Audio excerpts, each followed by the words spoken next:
اگر که تا هنوز هم در خواب غفلت هستید دولت مردان تاجیک، علمای تاجیکستان که از این ظالمان دفاع می کنید، از الله اگر نمی شرمید، از پیامبر صلی الله علیه و سلم اگر نمی شرمید، از امام ابو حنیفه اگر خجالت نمی کشید از دستورات این امام بزرگوار که در زندان حکام به خاطر دین خدا جان خود را داد.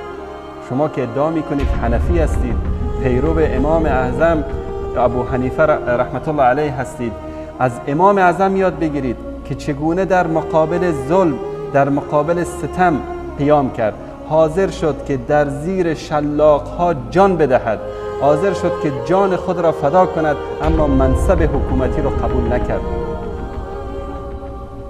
من نمیخوام از آیات قرآن بگویم که دهها بلکه صدها آیه قرآن هست در این مورد، از احادیث پیامبر صلی الله علیه و آله و سلم که صدها هزارها حدیث هست در مورد این که نباید با ظالمان یک دست شد، نباید با ظالمان همکاری کرد، نباید با ظالمان همیاری کرد. حداقل از امام مذهب یاد بگیرید.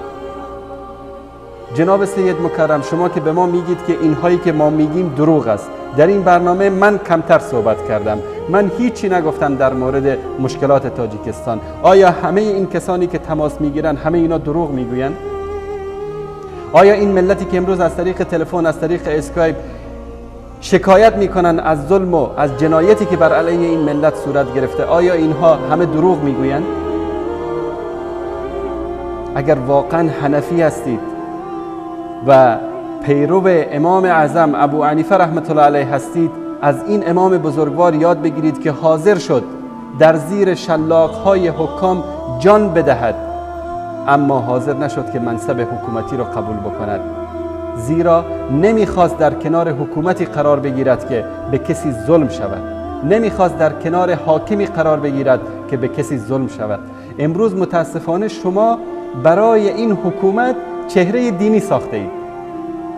امروز مردم میگوین جناب مفتی تاجیکستان عالم دین است، فلانی فارغ التحصیل فلان دانشگاه اسلامی است که رئیس فلان کمیته دینی شده است.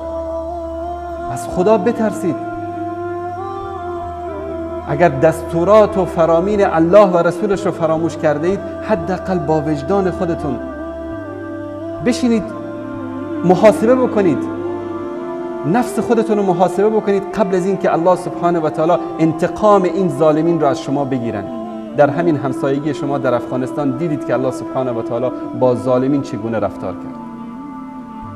همونایی که در کنار ظالمین قرار گرفتن، همونایی که همین کسی که قشون سرخ اتحاد جماهیر شوروی رو به افغانستان آورد، در سرحد ترمز جان داد، با مرض سرطان جان داد، همین روزها یک آمپول براش نفرستادن، دارو براش نفرستادن، اجازه دخول ندادن، همونجا جان داد در حیرتان، همونجا دفن شد.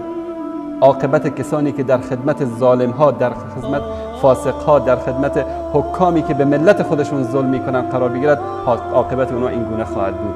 بترسید. جناب مفتی تاجیکستان، جناب رئیس کمیته دین تاجیکستان، علمایی که در کنار این دولت قرار گرفتید و از ظلم این دولت حمایت می‌کنید، بترسید از روزی که یک وجب خاک در تاجیکستان پیدا نکنید که در اونجا پنهان شوید. از سرگذشت قذافی عبرت بگیرید. 10 سانتی متر خاک در لیبی پیدا نمیشد که قذافی در آنجا پنهان شود. از زیر لوله فاضلاب بیرونش آوردن و اعدامش کردن. از اون روز بترسید. میگن شاعر معروف افغانستان استاد خلیل الله خلیلی میگه که دولت از نیروی ملت شد پدید، وای بر آن دولت که ملت را ندید. وای بر آن دولتی که به ملت خود ظلم می کند، وای بر آن دولتی که با الله و با رسولش می جنگد، وای بر آن دولتی که خانه های خدا را، مساجد خانه های الله سبحانه و تعالی مردم را از اونجا منع می کنند. بترسید از روزی که گرفتار قهر و غضب ملت شوید و در اون روز کسی به شما رحم نخواهد کرد. نه شهادت نامه شما به درد شما میخوره، نه مدارک تحصیلیتون به دردتون میخوره، نه این کرسی ها و مناصبی که دولت به شما داده به دردتون میخوره، نه اون پول هایی که از رحمانوف میگیرید به دردتون میخوره. در اون روز این غضب ملت شریف تاجیکستان خواهد بود که با شما معامله میکنه و شما رو محاکمه میکنه. بترسید از اون روز.